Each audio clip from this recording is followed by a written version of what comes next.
Buenos dias, buenos tardes, buenas noches, mga amigos, mga amigas. Magandang araw po sa inyong lahat. Ito pong muli ang inyong lingkod, Attorney Rene Bueno. Ipagpatuloy po natin ang ating mga napag-usapan tungkol doon sa press conference ni Vice President Sara Duterte. Dahil para sa kaalaman ng mga bagong viewers at mga bagong subscribers, napag-usapan namin nung nakarang episode yung tungkol sa press conference ni Vice President Sara Duterte nung nakaraang Biyernes, na kung saan nabanggit niya na ipahuhukay niya ang mga labi ni dating Pangulo na si Ferdinand Edrelin Marcos doon sa libingan ng mga bayani, at ito'y kanyang itatapon doon sa West Philippine Sea. At dahil dito, ito po ay nag-generate ng mga negatibong reaksyon sa mamamayan.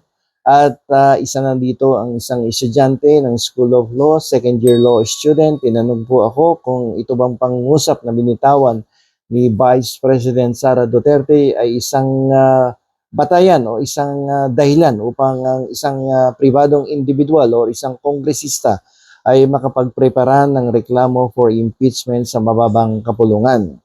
Ang aking pong kasagutan dito sa isang estudyante ay pwedeng gawing dahilan ang mga binitawan ni Sara Duterte nung nakaraang Biyernes upang makapagsampa ng isang reklamong impeachment doon sa House of Representatives.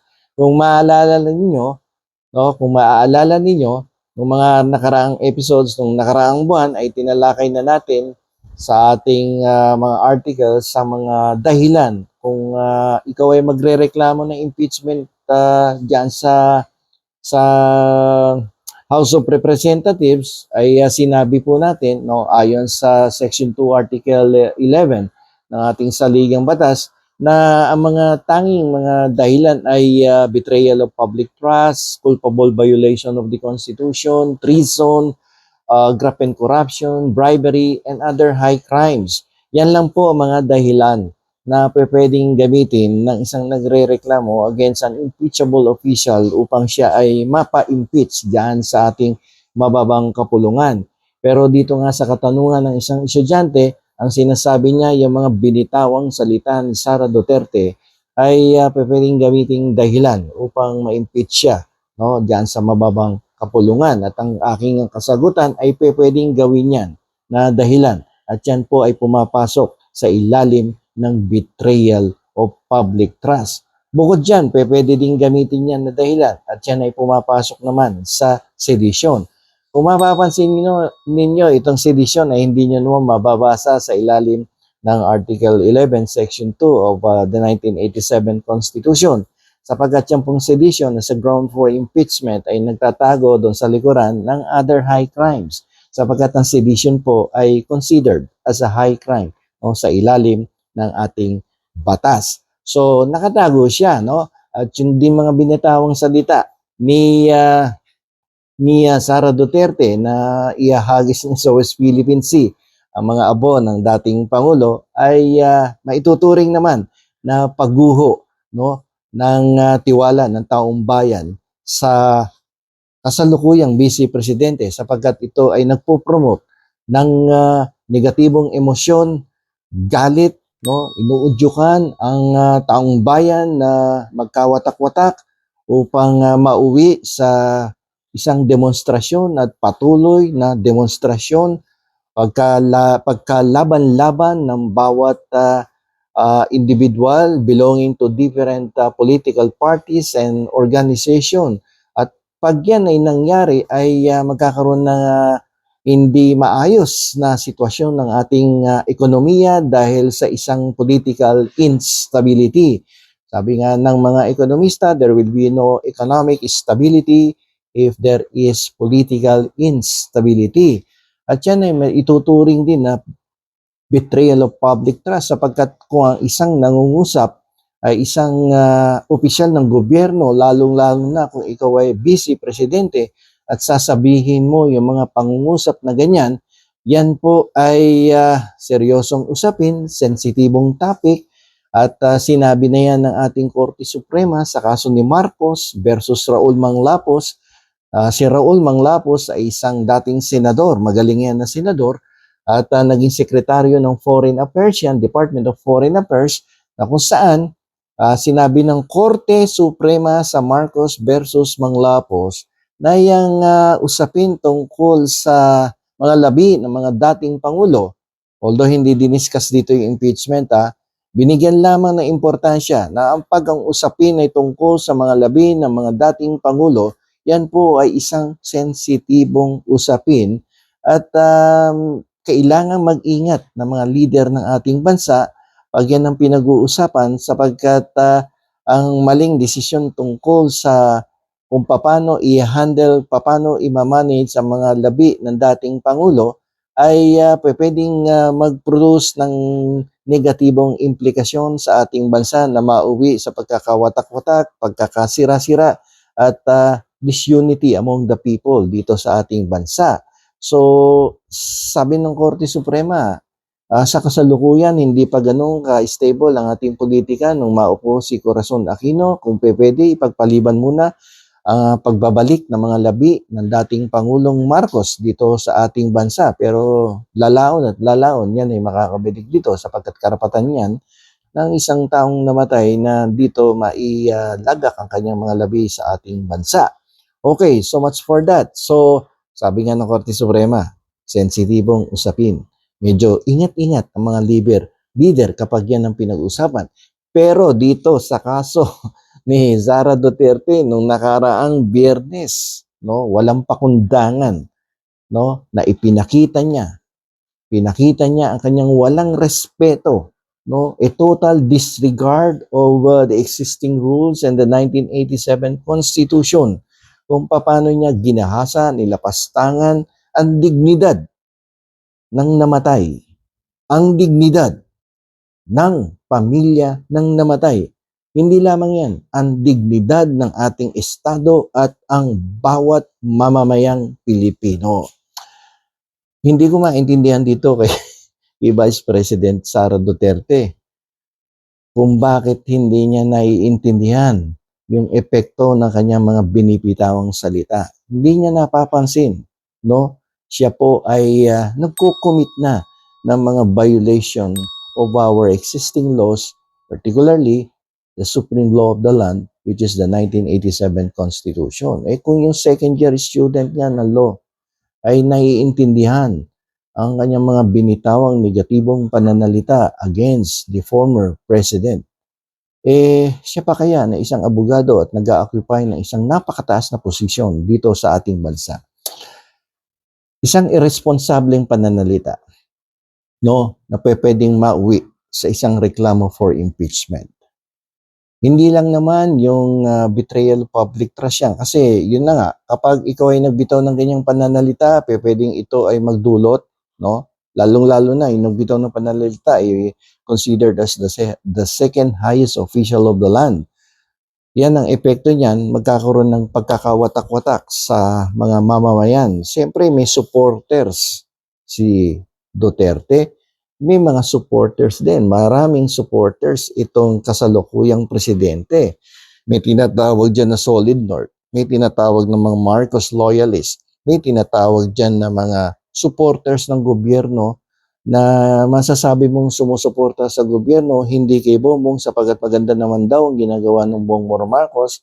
Kaya ang suporta kay Bongbong Marcos ay suporta sa kasalukuyang gobyerno. So, or vice versa, suporta sa gobyerno ay suporta kay Bongbong Marcos. Kasi ang sabi nila, kung maganda naman ang ginagawa at nagpo-promote ng katarungan, ng justice, at gumagawa ng mga programa na magdudulot ng kabutihan sa ating mga kababayan, bakit hindi mo susuportahan? Okay, so pangalawa, pwede ding gamitin yung sedition as a ground for impeachment. Although if you will read the 1987 Constitution, particularly Section 2 of Article 11, you will not be able to find there sedition as a ground for impeachment. Sapagkat ito pong sedition ay nagtatago sa likuran ng other high crimes. Sapagkat ang sedition po ay maituturing na isang high crime sa ilalim ng ating batas.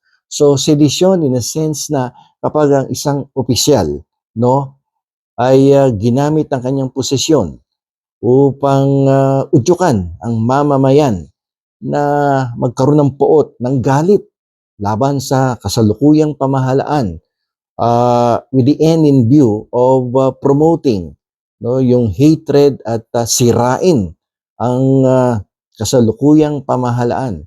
Ito po ay pwedeng lumagpak sa ilalim ng krimen na sedisyon at makukonsider as a high crime, and therefore an impeachment complaint may be prepared and filed in the House of Representatives.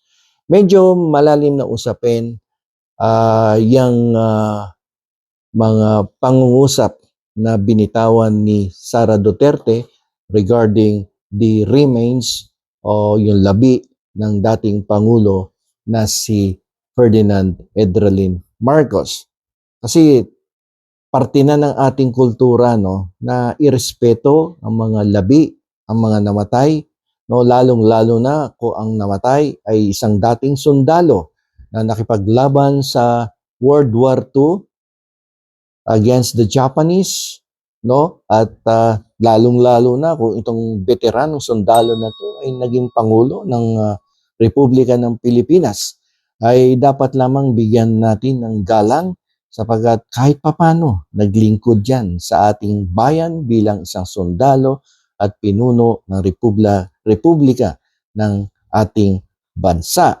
So, yung mga binitawan na yon ay isang paglapastangan sa dignidad ng kasalukuyang presidente ng Pilipinas at paggahasa sa dignidad ng Estado, lalong-lalo na ng mamamayang Pilipino.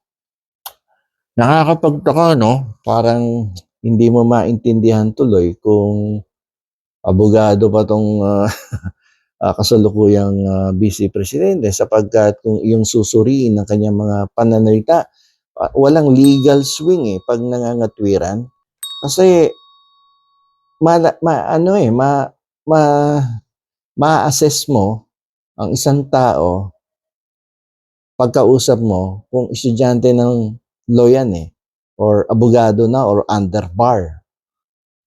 Dahil pag nagbitaw ng salita yan, kahit anong usapan ang inyong topic, kung anong topic ang inyong pinag-uusapan, makikita mo may legal swing palagi yan at palagi may foundation of law yung kanyang mga kasagutan. Pero dito kay Vice President, hindi ko talagang nakikita yun. Ayun nga doon sa dati ko din sinabi doon sa last episode, hindi ko nakikita na parang abogado yung ating kasalukuyang Vice Presidente sapagkat bitaw siya ng bitaw na mga pananalita na hindi niya namamalayan. Siya po ay na nakakapag-violate na ng mga existing laws and some of the provisions of the 1987 Constitution. Bitaw lang ng bitaw ng salita. And at the same time, yung press conference niya nung nakaraang Biyernes, kung inyong bibigyan ng evaluation, ay sorry to say this, para sa mga supporters ng mga Duterte, it's a total nonsense.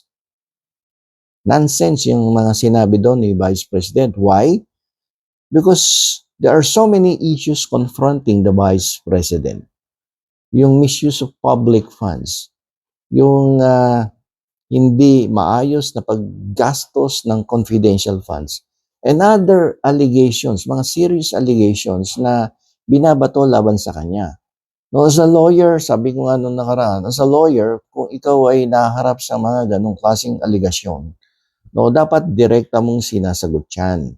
Point by point. Sabi nga ni Katonying, dos por dos. Hindi dos por dos. Punto por punto. Sasagutin mo ang bawat aligasyon na ibinabato sa iyo ng inyong mga kalaban. Pagkatapos niyan, yan po ay dapat suportahan ng mga documentary evidence and other types of physical evidence upang maipawalang sala mo ang iyong sarili sa mga pagbibintang na ginagawa ng iyong mga kalaban sa politika. Hindi yung pagkatapos ng mga aligasyon sa iyo, ikaw ay mag-sponsor ng isang press conference at ikaw ay magkikwento ng mga nakaraan mong eksperyensya, karanasan sa ating Pangulo na pati yung relo na hinihingi ng isang estudyante ng PMA ay ikinuwento mo pa sa taong bayan. Hindi mo yata naiintindihan na kapag ang isang public official ay nagpatawag ng isang press conference, ang ibig sabihin nito ay meron kang isang mahalagang event na gusto mong ibahagi sa ating mga mamamayan. O kaya ay meron kang isang napaka-importanting impormasyon na dapat malaman ng ating mga kababayan. O anumang importanteng bagay na dapat ma-share mo sa publiko na may kaugnayan sa pagpapatupad ng iyong tungkulin bilang pangalawang pangulo ng ating bansa. Pero hindi yan ang nangyari nung nakaraang Biyernes sapagkat nagkwento ka ng iyong karanasan, nagpalabas ka ng galit, mga personal na galit mo sa kasalukuyang Pangulo ng Republika ng Pilipinas. Na kung tutuusin, sabi ko nga kanina, it's actually a total nonsense. Hay nako. So, to the Vice President, dapat tapusin nyo na yan. Sagutin nyo kasi mga aligasyon. Kung meron ka naman mga resibo, meron ka mga invoices, resibo, mga katibayan na ginamit mo ng tama ang salapi na ipinagkatiwala sa iyo ng taong bayan na nagkakahalaga ng daang-daang milyon, ay tapos ang usapan. Siguro you can complete the investigation in one day. Ibato mo sa harapan ng mga nag-aakusa sa iyo ang lahat ng ebidensya, mga resibo, mga dokumento na magpapatunay na ikaw ay hindi lumustay ng pera ng taong bayan. Napakadaling mag-justify kung ikaw ay walang ginagawang kasalanan sa ating bansa, lalong-lalo na sa ating mga kababayan. Dapat matapos na yan. And on the part of the President kay Bongbong Marcos, siguro dapat sabihin natin sa ating Pangulo na siya ay medyo mag-ingat-ingat. Bakit? You have a very dangerous Vice President. Hanggang dito na lamang po. Ito pong muli ang inyong lingkod, Atty. Rene Buel.